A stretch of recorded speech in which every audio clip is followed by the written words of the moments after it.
আজ করব চিংড়ি ভর্তা। চিংড়িটা ভর্তা করার জন্য প্রথমে একটু তেল দিলাম, তারপর একটু লবণ দিয়ে দিলাম তেলের মধ্যে, তারপর চিংড়িগুলো দিয়ে দিলাম। চিংড়িগুলো ভালোভাবে ভাজি করতে হবে। এবার একটু হলুদ দিয়ে দিলাম, তারপর হলুদ দিয়ে ভালোভাবে নাড়াচাড়া করলাম।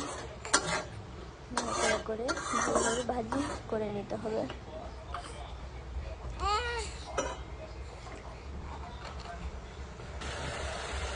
এবার ভালো করে ভাজি করার পর এবার সেই তেলে রসুন আর পেঁয়াজ ভেজে নিতে হবে। রসুন আর পেঁয়াজ তেলে ভাজি করার পর আমরা দুটো তিনটা শুকনো ঝাল ভাজি করব।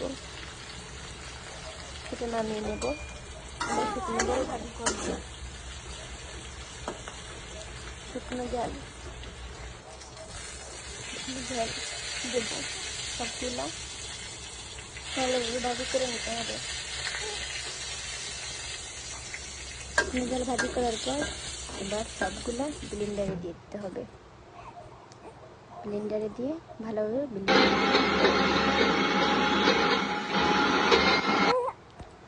এটা হলো তার ফাইনাল।